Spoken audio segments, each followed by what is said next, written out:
各位朋友，安红啊，作为一个慈善家，人设崩塌，这是最要命的。关键是你这个慈善家，你得靠谱啊！你看看这两天中国网友啊，把韩红以前的一些言论这一挖出来，我看好多的网友在我视频底下这个留言说，这不就是一个小郭文贵吗？是吧？自己被哈佛录取了。还有自己是这个 F1 赛车赛车手，问题是您那个体型，他塞得进去赛车吗？我看有网友调侃说，把韩红塞进 F1 赛车分为几步，大象进冰箱的意思是不是啊？你说这个嘴上没个把门的，你说你这个慈善家的人设怎么还立得住啊？更有甚者，有网友好事者扒出来了，说韩红这个道歉啊，还是别人给代笔的啊，他还配上了说那个公关领域的从业者韩立勇啊，还有道歉全文的截图，直接喊话韩红啊，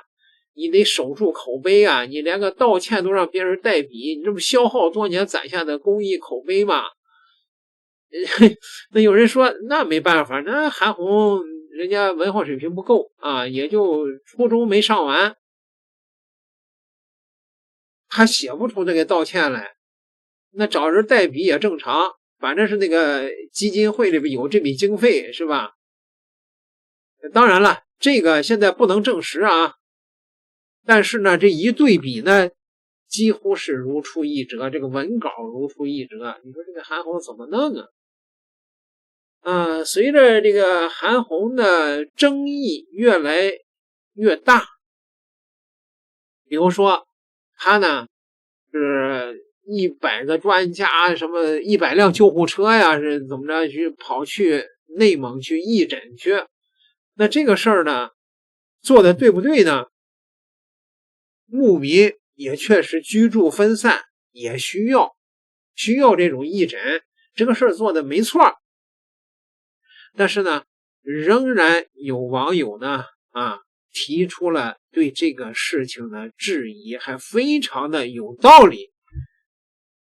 韩红深陷危机，百人圆梦送别现场舆论升级，网友怒斥不容造神作秀。最近这几天，韩红和他那个百人圆梦的公益活动算是彻底被推到了风口浪尖上。大伙儿上网一刷，满屏都是现场的照片和视频，那场面说实话确实有点太大阵仗了。马路两边站满了穿着统一服装的医护人员，周围乌泱乌泱全是看热闹的老百姓和扛着长枪短炮的记者。韩红本人就这么走在正中间，一路接受着大家的注目和质疑。这画面一传到网上，立马就炸锅了。网友们根本不买账，直接开喷，说这哪里是做慈善，这分明就是拿老百姓捐的钱给自己搭台子唱大戏嘛。大家伙儿心里都憋着一股火，觉得这种搞个人崇拜、弄排场作秀的毛病必须得狠狠杀一杀。这评论区里那叫一个热闹，各种声音都有。有人说话特别直白，拿港台艺人做对比，说人家那边做公益是真心实意、默默无闻的积德行善，再看看咱们内地某些人搞得乌烟瘴气，满脑子都是怎么博眼球、怎么捞名声、怎么赚大钱。还有人吐槽的更狠，觉得他做公益的戏太足了，处处透着刻意，好像生怕别人不知道他在做好事一样。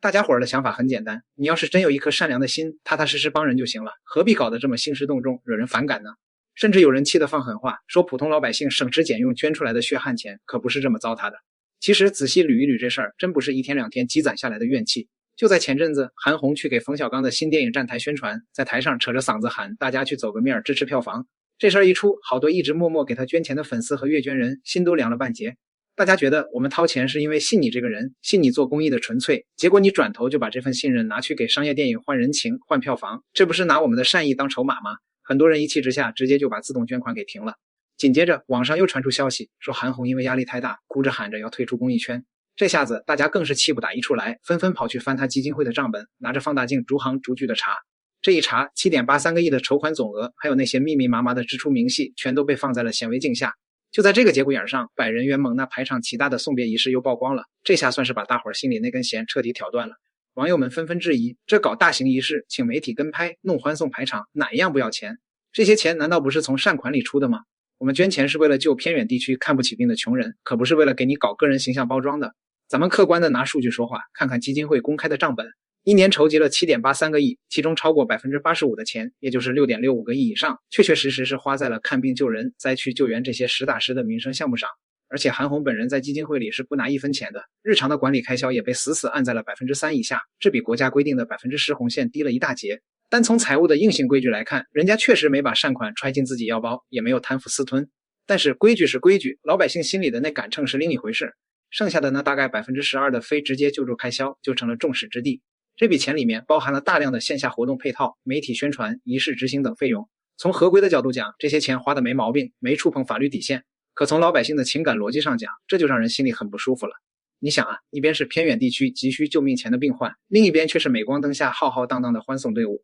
这种主次颠倒的画面，让原本合规的宣传费在大家眼里就变成了花钱给自己造神的铁证。说白了，大家伙儿反感的从来都不是做公益需要宣传，而是宣传的动静太大，把真正需要帮助的人给淹没了。账本上的数字再漂亮，也抚平不了大家心里的失落感。当几亿块钱在治病救人的同时，还要分出一部分去搭建烘托个人的大舞台，谁心里能痛快？特别是之前还有拿公益口碑给商业电影站台的事儿，这两件事凑在一起，更是让公众对这种造神式慈善厌恶到了极点。所以说，现在想要把这道信任的裂痕给补上，光靠甩出几张合规的财务报表是没用的，得从根儿上改变做公益的思路。一方面，账本得算得更细，那些搞仪式、做宣传的钱必须单独拎出来，明明白白的告诉大伙儿到底花了多少，怎么花的。另一方面，那些虚头巴脑、没必要的大排场，能砍就砍，把钱和精力全都砸到一线救助上，把镜头从自己身上挪开，对准那些真正需要帮助的困难群众。说到底，做慈善的活儿永远都是帮扶弱者，数字上再怎么合规，也掩盖不了形式主义对公信力的伤害。只有真正把那些造神的排场放下来，让每一分钱都干干净净、纯粹的用在困难群体身上，民间的慈善事业才能保住大家托付的那份真心。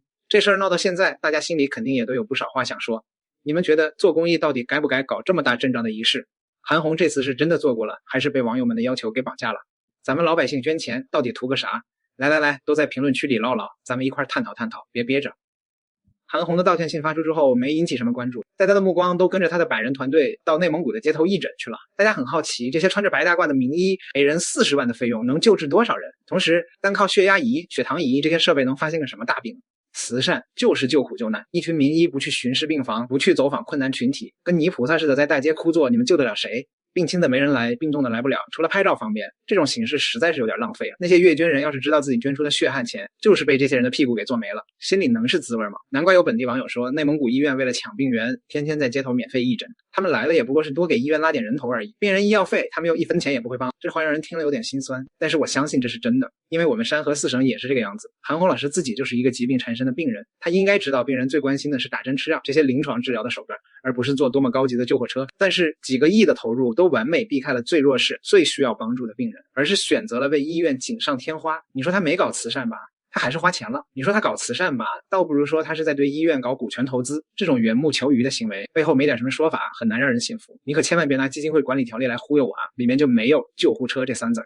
更多人质疑韩红的捐赠模式，大众捐款汇集到他的基金会资金，用来采购设备捐赠给医院，可普通病人使用这些医疗设备依然要缴费物资捐给医院，并不能降低老百姓的就医开销。与其捐救护车、医疗器械，不如直接为贫困群众缴纳新农合购买大病保险。平心而论，韩红的慈善不是造假，只是更擅长舆论造势。韩红在呼和浩特的发车仪式反而暴露了慈善最怕的东西。6月28号那天，场面确实大，123名3甲专家，10几位明星随行，朱丹主持，王鸥领事，蒋星、白百合全在列，物资价值超4000万，50辆救护车，35辆巡诊车。可朋友反问我一句，王鸥会做手术吗？朱丹能把脉吗？李亚鹏的嫣然基金前阵子在香港募了400多万，有人嫌少，可这钱能救400多个纯恶劣孩子。嫣然20年做了16000多例免费手术，人家就几个人闷头进偏远地区，一台一台做。韩红这边百人队伍跑2000千米，明星们跟着走完全程，能帮上什么忙？最近韩红因为一句走个面，月捐取消率涨了 27%， 有人捐了2180天都停了。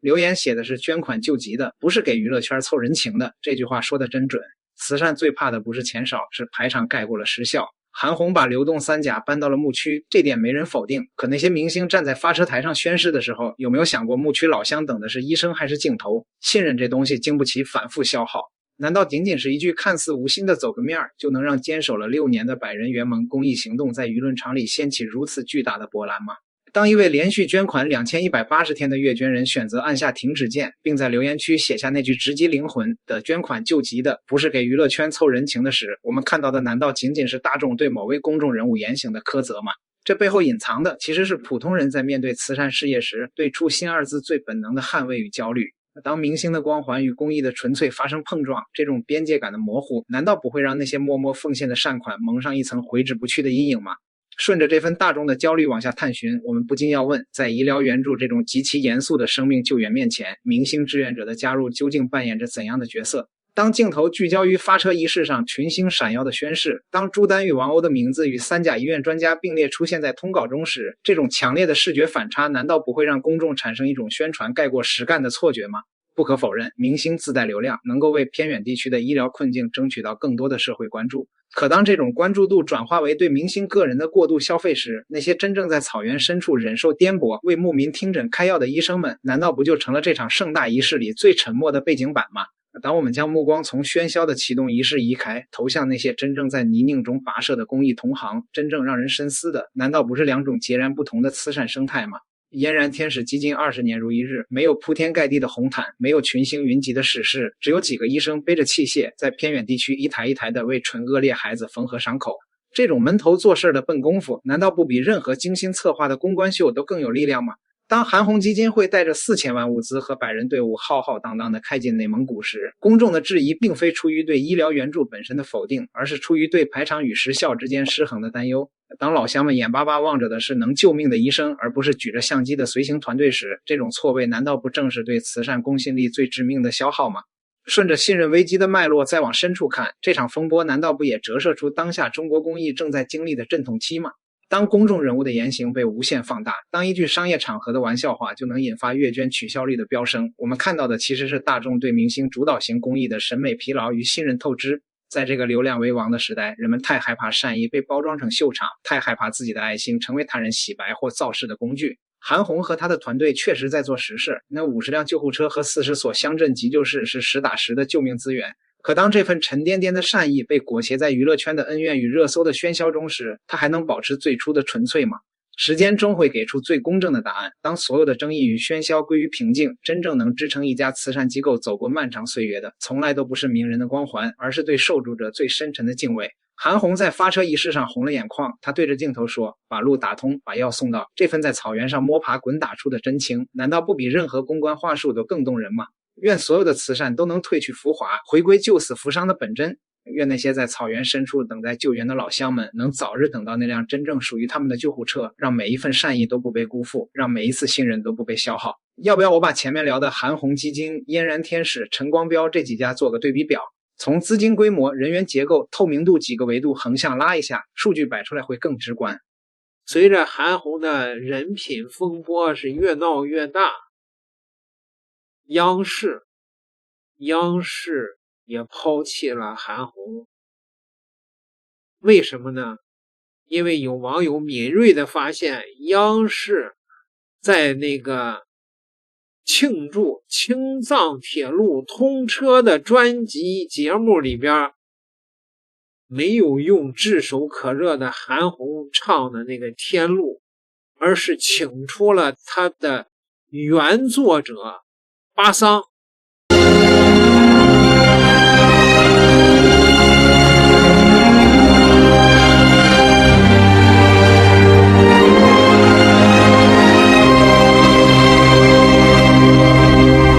清晨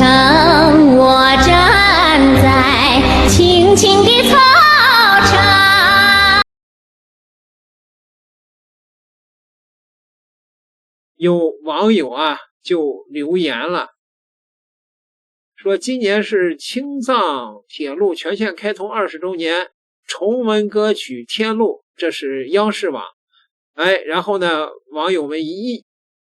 水的评价，央视是有眼光的，好听，天籁之音，这才是真正的原唱啊！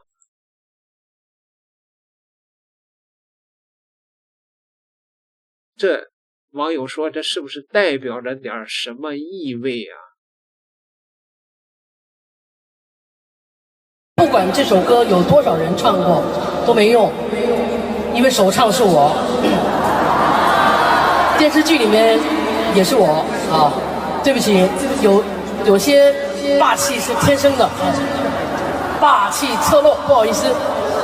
真的是墙倒众人推，破鼓万人锤。现在大家终于彻底回过神了。我们从小听到大，以为是韩红专属代表作的3首封神金曲，居然没有一首是他原唱。他靠这3首歌唱遍春晚，圈粉无数，封神乐坛，却把真正的原唱全部挤到无人知晓。首先就是这首无人超越的《青藏高原》，真正原唱是李娜。当年李娜空灵苍凉通透的嗓音，一开口就是整片雪域高原的辽阔和神圣，自带山河气场，业内公认至今无人能复刻。只可惜李娜巅峰时期看破红尘，选择出家隐退。后来韩红常年翻唱这首曲子，高音喊得再响，技巧再华丽，始终少了那份高原的厚重、苍凉和灵气，只剩单纯炫技，没有灵魂。很多人不知道，天路本来就是专门为藏族歌手巴桑量身定做的歌。2011年8·1晚会，巴桑全球首唱，他深入青藏铁路工地，唱给一线筑路工人听，真情实感唱哭无数建设者，满是淳朴和感动。结果2015年春晚前夕，韩红花10万块买断内地独家商业演唱权，登上春晚一夜爆红。最现实的是，版权买断之后，原创首唱巴桑反而不能公开商业演唱自己的本命歌曲，处境无比尴尬。还有那首催泪神曲《九儿》，原版原唱是胡莎莎，她唱出了山东女人的坚韧，乡土的温柔，乱世的无奈，有血有肉，有悲有韧。反观韩红版本，全程一味飙高音，用力过猛，听着震撼，却完全没有人物温度和故事底色。说白了，韩红的乐坛封神路靠的是资源、版权、舞台、曝光，可一首歌最珍贵的真情、底色、灵魂，是花再多钱也买不来、抢不走的。网友们一顿深挖，